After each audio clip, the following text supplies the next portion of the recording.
how do you get in, out, and around Tulum? There are actually 4 ways to get in and out and 8 ways to get around Tulum.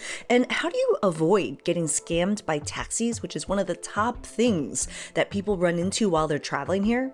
Coming up. This is bumpy.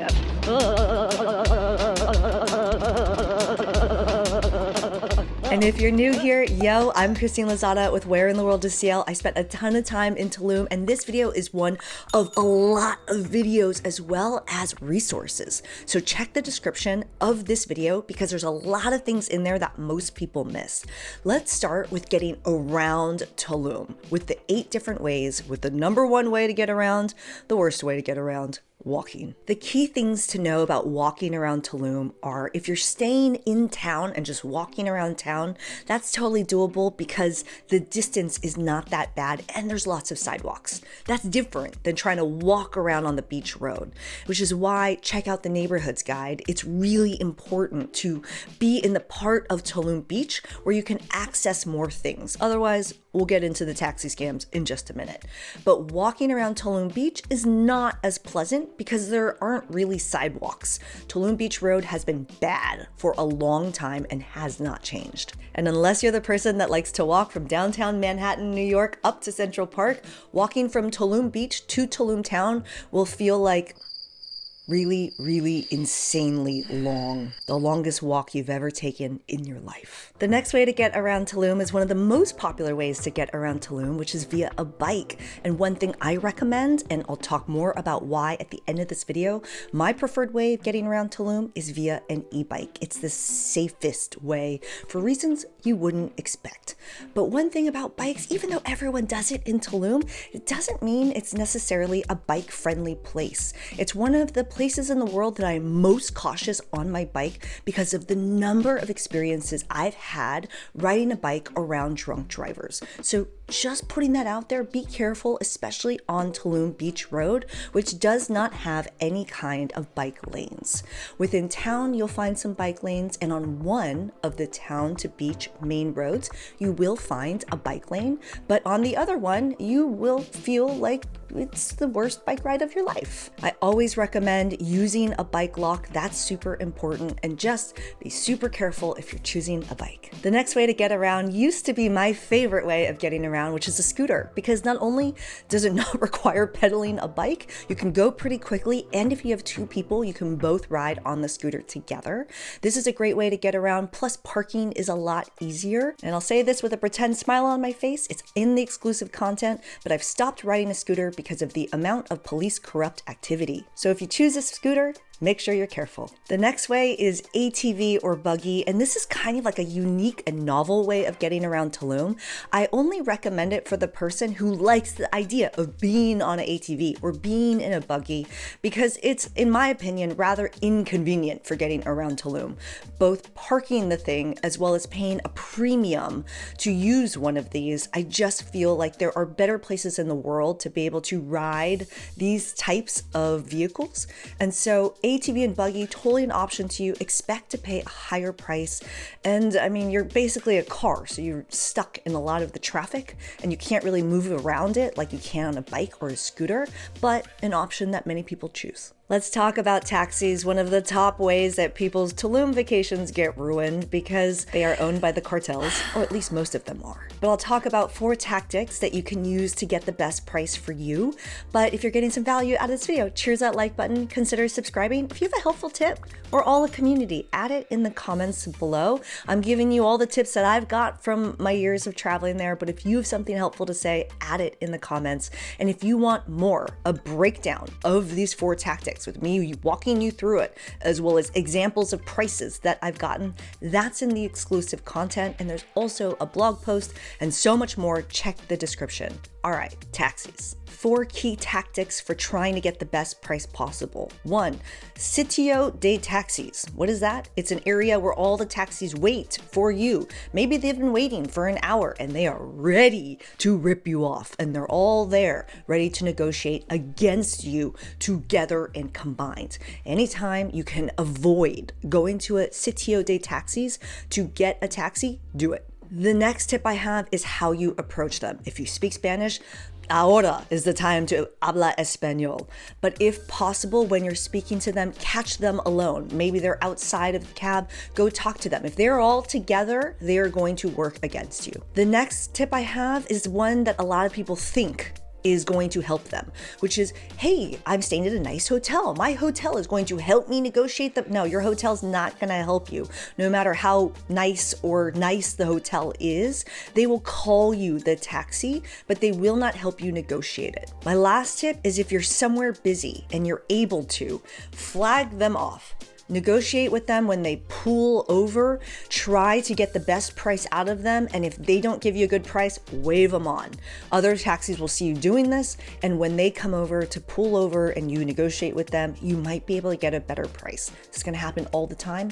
Maybe, but I never take the first price if possible when, for example, I'm on the beach road. If you want a super long breakdown of these tactics plus more, it's in the exclusive content. We ain't got time here for that. Renting a car in Tulum can be insanely inexpensive. I have 4 tips for you around if you are considering getting a car. Personally, I do not rent cars in Mexico. Here's the quick reason why. The full story on that is in the exclusive content. So the 4 tips that I have for you: 1, get the most amount of insurance possible. That car might be so inexpensive, so make sure you get a lot of insurance, all the insurance options that you have available to you, plus use that great travel credit card that has additional car rental insurance on top of it. The second thing I recommend is just know what you're getting into with the roads. Tulum Beach roads are still awful. And a lot of the areas, especially around La Valletta, are still up and coming, and just the roads are not the best. So just be aware of that. The third thing, I recommend and I use the eSIM Airalo. What is that? It's a way for me to stay connected through a SIM card that I don't have to go into a cellular company. I don't have to go into a cell phone store for. I can get this eSIM online and then have data and service while I'm out there. And this is important because downloading the Google Maps in advance is important to make sure you know how to get around. There are so many parts of Tulum that still don't have service, and you'll just be out there driving around, not really knowing how to find the place that you're looking for. So downloading that Google map in advance, and then also having service while you're driving around in the places that have service can be very helpful. Don't want to get lost in Tulum. See the description for more info on Airalo. And lastly is gas. When you go fill up your gas tank, this is one of the top scams in Tulum. This is not a moment to la-di-da. Make sure you are watching them carefully. They're zeroing it out. And if you are paying with card, you are watching them when they put in the numbers for how much they're charging you.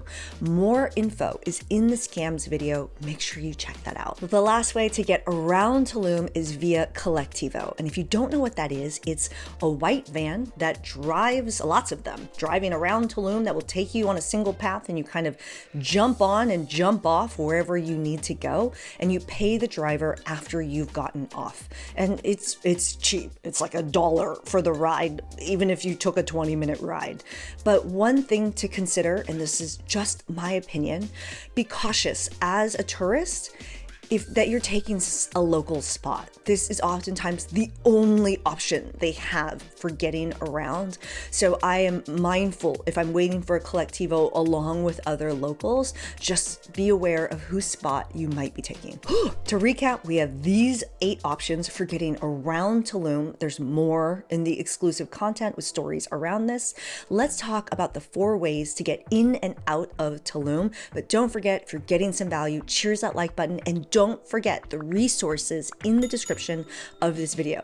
Getting in and out of Tulum. One of the cheapest ways to get into Tulum, whether you're coming from Cancun Airport or Playa del Carmen or wherever else around the Yucatan area, is via ADO bus. The ADO bus is the big red bus, or sometimes smaller vans. They have ADO vans as well, but this is one of the least expensive ways to get there, and sometimes the easiest.